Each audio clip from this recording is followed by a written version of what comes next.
Welcome to part 4 of our lake restoration project. In this video, we're building a massive floating dock for our backyard lake. Stay tuned.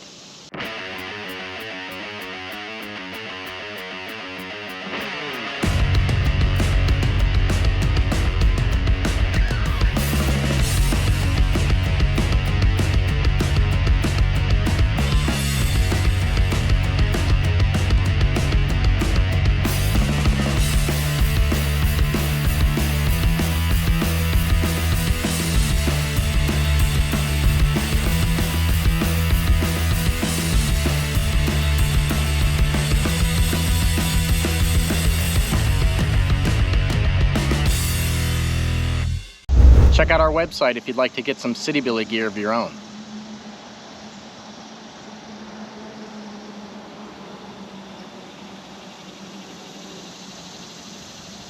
A portion of every purchase will be donated towards the ongoing fight against ice shanty brothels. Additionally, if you open this up to ice fishing, while on the surface it sounds good, then what happens next year? Does someone come back and say, I want an ice shanty on Hudson Springs Park for X amount of time? And if you then allow ice fishing with shanties, then that leads to another problem. Prostitution. Prostitution. And now you got the police chief and the police department involved. Keep it classy, Ohio. Now, I will say that the memes that were generated from this one idiotic statement kept me entertained all winter, so kudos to you meme creators out there. Buying CityBilly gear makes the world a better place, and they're the most comfortable shirts on the planet. So last summer, we started the process of restoring our backyard lake. In part 1, we drained about 90% of the lake, leaving just about 2 feet of water to keep the fish alive.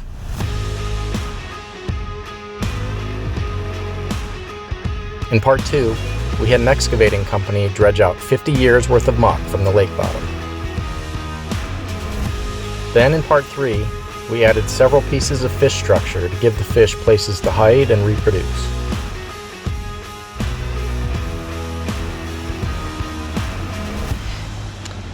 So it's been about 8 months since part 3 aired. Here's what's happened since then. We set up a trash pump in our creek to help fill the lake back up. We ran it pretty much 24/7 for about 8 weeks.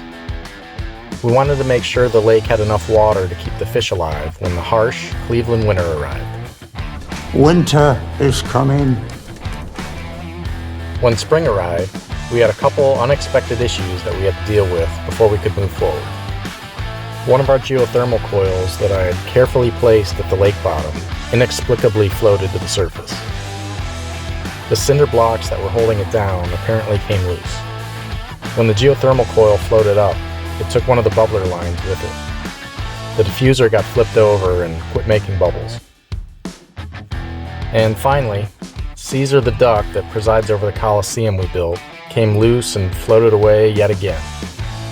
My knot tying skills need some serious work. All 3 of these problems required getting in the water, so you can understand why we waited until summer. Once the water was at a reasonable temperature, Mrs. CityBilly and I put on our suits and got to work. We attached a rope underneath the bubbler hose and used it to locate the diffuser unit. We got it flipped back over and put back into place. Then I dove down and found the rope that's supposed to tether our plastic duck to the Coliseum blocks.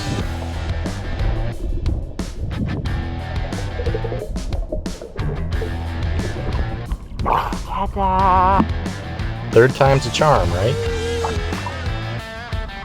Tightest knot I can make. Just ought to do it. And finally, we attached some more cinder blocks to that rogue geothermal coil and lowered it back down.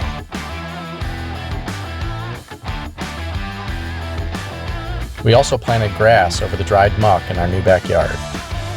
Of course, it's been an extremely dry summer, but the grass is slowly filling in. Everyone is really excited to have a usable backyard again. And now it was finally time to build the dock.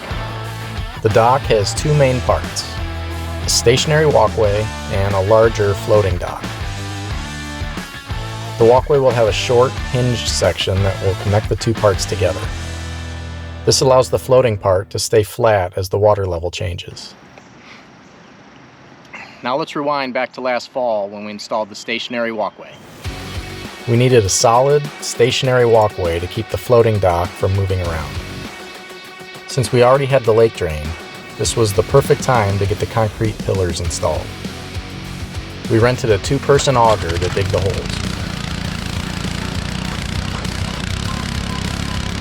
If you've ever used one of these before, you can appreciate how much it threw us around.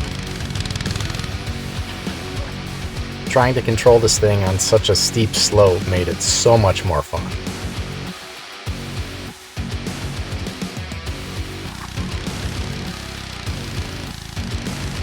So much fun. I feel like this isn't meant for you. Yeah. I don't like this job. Probably do like one of these. I think one's a good number.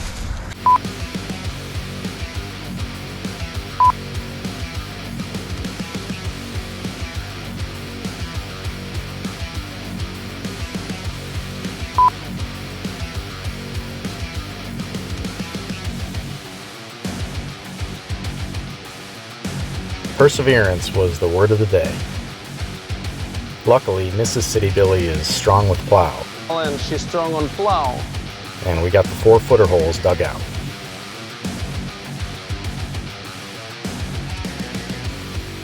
Then we used 8-inch sonotubes to build concrete pillars. Most pond docks are built in the water with pressure-treated wood supports, but since our lake was empty, we used concrete to keep the wood out of the water. Hopefully it will last longer this way. Using rebar in the concrete gives the pillars additional support.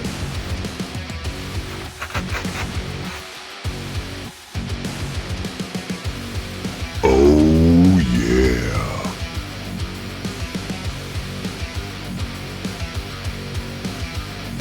We topped off the pillars with post caps to attach to the walkway frame. I wasn't sure how to line up all the post caps square with each other without weighing them down into the wet concrete, so I just eyeballed them as best I could. Just gonna send it! This will come into play in a minute.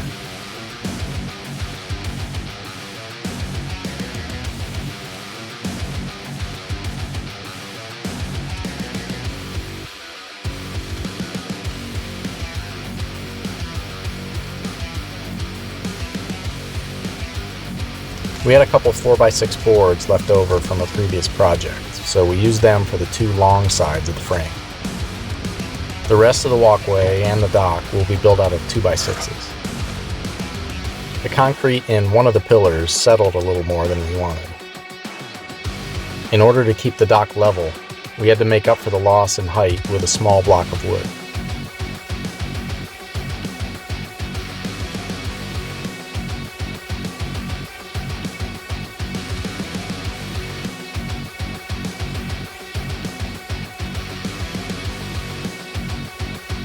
The walkway is 6 feet wide and 10 feet long. We topped it off with 5/4-inch deck boards. So it should come as no surprise that the post caps that I eyeballed were not exactly square, and the walkway was slightly wider on the water end. I had to attach an additional 2x6 on the narrow end of the frame to support the overhang of the deck boards. So we knew we weren't going to build the dock until spring, but with lumber prices rising, we ordered all the wood in the winter before the price went any higher. Alright, so now you're all caught up. Here's how we built the rest of the dock. The dock plans I drew up called for 2 12-foot by 12-foot boxes and a 3-foot section at the front.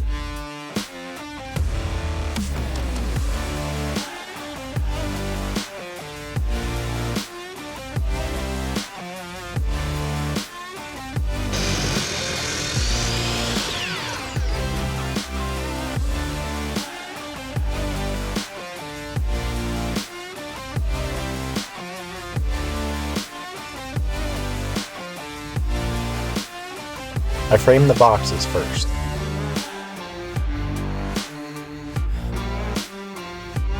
I decided to build them on my driveway where the ground was hard and flat. The trade-off was that I'd have to figure out a way to get them down to the lake once they were built. I'll worry about that later. You guys silly? I'm still gonna send it. These joist hangers add strength to your joints.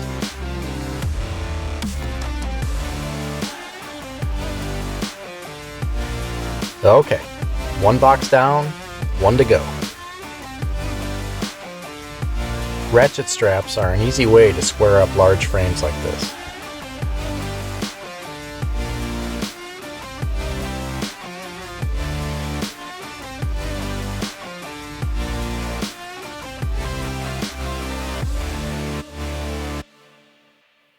Alright, now how am I going to move these things?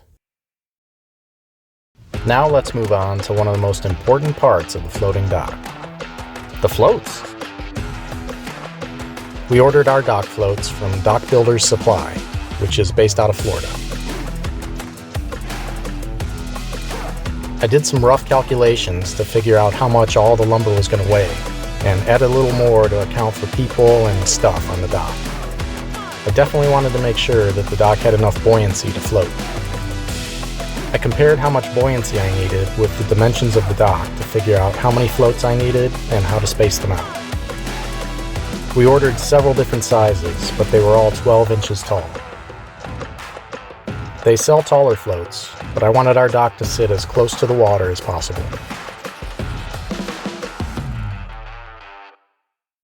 Put our hands in the middle. 1, 2, 3. CityBilly! The CityBilly. One more time. What are we gonna say? Team CityBilly. Team CityBilly? 3, 2, 1. Team CityBilly. Yay! I used a tape measure to space out the floats according to my design.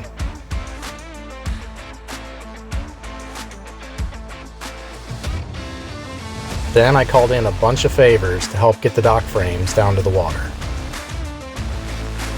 I added a temporary diagonal board to help keep the frame square while we moved it. Remember you're pulling wheels that are 3/4 of an inch big. My truck and this little roller got us to the end of the driveway, but elbow grease finished the job.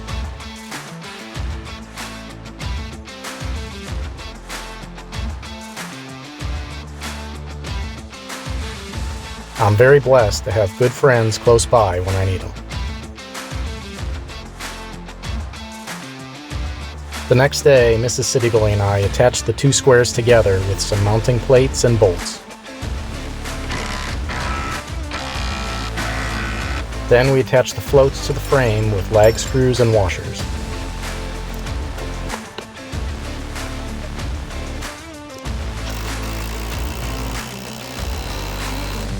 We had to add some cross beams to the frame to line up with the mounting holes on the floats.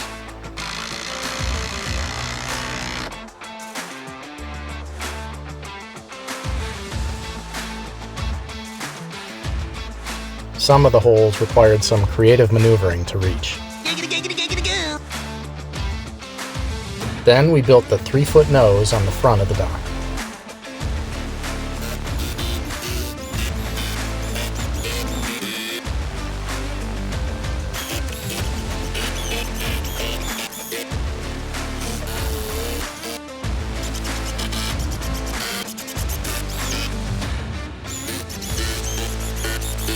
And there it is. The frame of the dock was all done. And if I thought those squares were heavy, this monster was way worse. We don't own any heavy equipment, so we had to find a more creative way to get this thing into the water. The plan we came up with was to attach some straps to the far corner of the dock and attach some heavy chain to a tree that was beyond the shore. We attached a come-along in the middle. If you're not familiar, a come-along is basically a ratchet strap on steroids. We use it when we're cutting down trees to help them fall in the right direction. Our plan was to spin the dock 90 degrees towards the water, 1 inch at a time. It was a ton of work, but the plan was actually working. It's working!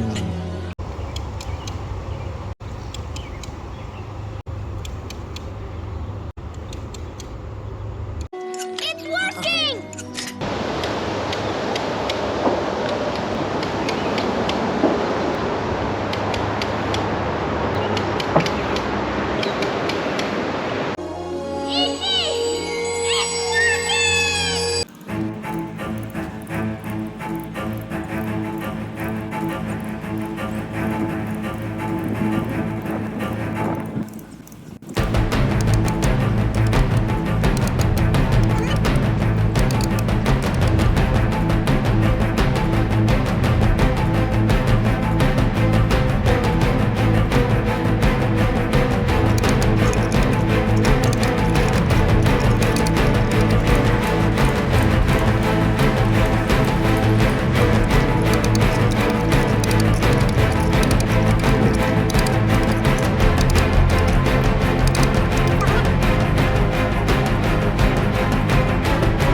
okay? Oh, it's cold.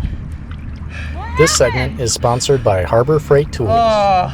For when you want a tool that works pretty decent for a few hours, and then breaks, do what we did and go to Harbor Freight. The come along got the dock close enough to the water that we could wiggle it the rest of the way with the truck.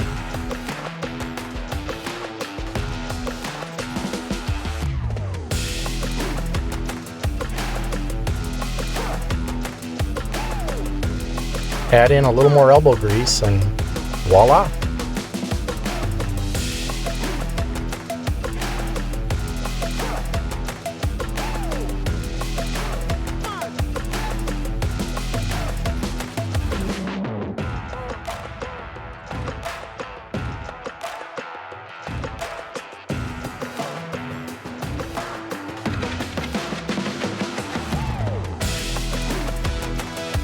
That was easy, like pressing that easy button at the office supply store. Now all we had to do was get the dock to the other side of the lake. But now that it was floating, this was actually super easy. Kinda like walking a dog.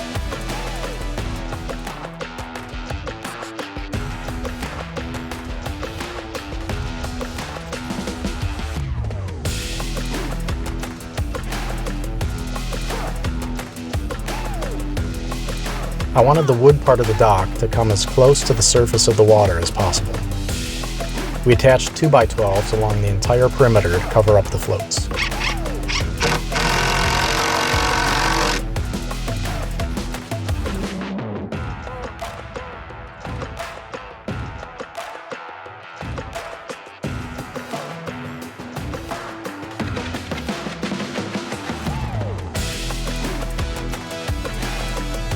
Then we built the small transition piece that will attach between the walkway and the floating dock.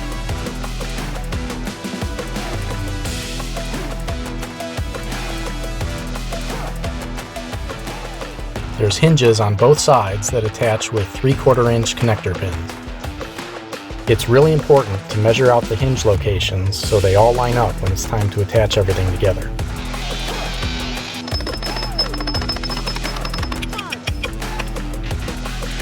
And it's equally important to put the hardware on the correct side of the line that you just measured. Otherwise, you have to take it apart and redo it, like this idiot.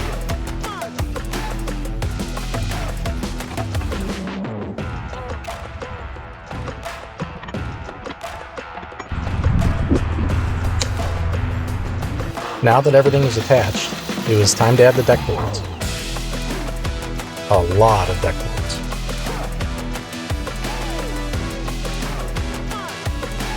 This board bending tool really helps straighten out curved lumber.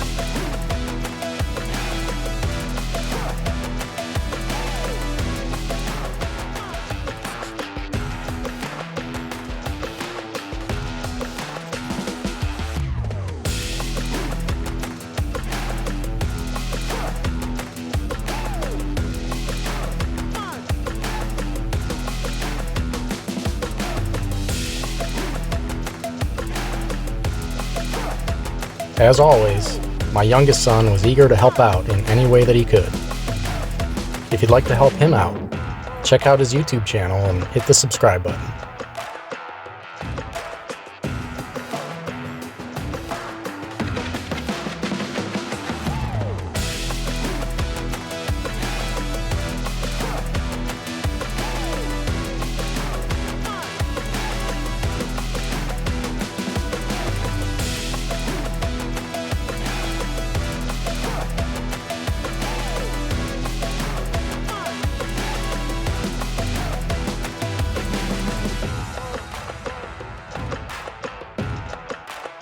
Last board.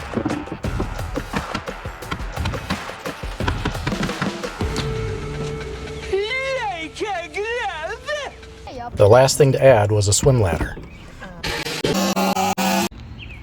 Oh yeah. This one folds up so the steps don't get all scummy. Now all that's left to do is enjoy the summer on our new dock.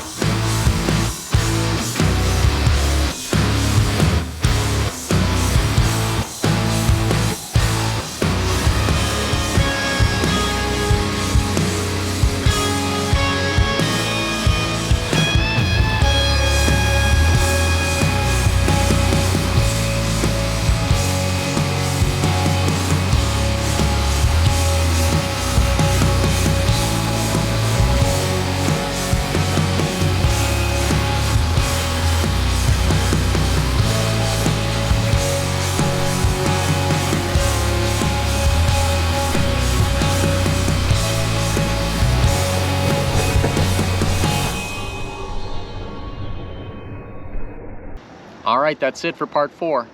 Coming up real soon in part 5, we're going to be adding all sorts of new fish to the lake. In the meantime, check out my 92-year-old grandpa enjoying the dock on Father's Day. See you soon.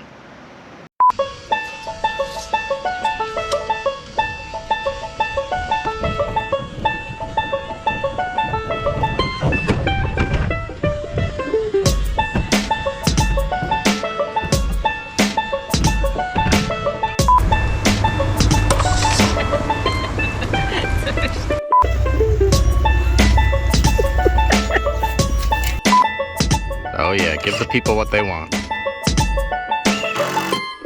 A portion of every purchase will be donated to help reduce the... A portion of every purchase will be donated towards the... A portion of every purchase will be donated towards the ongoing fight towards ice... against ice shanty problems.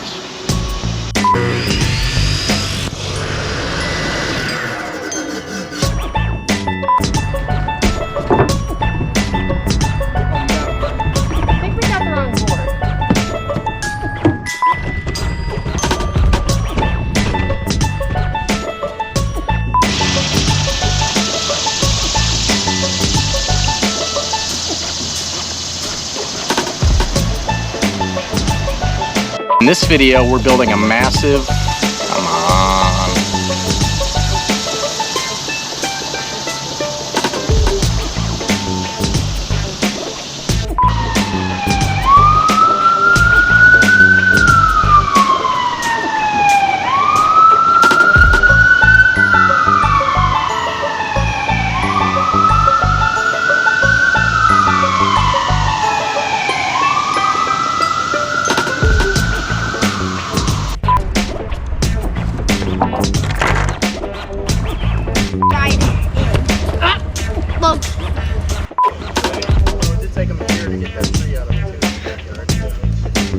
Mr. Don, this is going on YouTube, you know.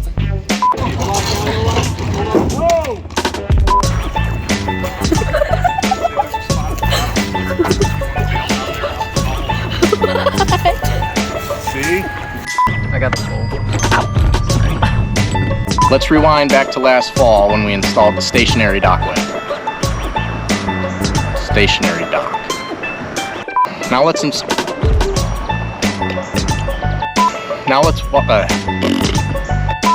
a giant spider on the back here too. What are you gonna do? He's on my arm. Do it for the fans! For you, YouTube! You look like Spider-Man. I am Spider-Man. I'm not Spider-Man. I'm Batman. I'm Batman. I don't know what you do with the wife. Just saying. Do you want your waiters? Not yet. Nope. You want your waiters?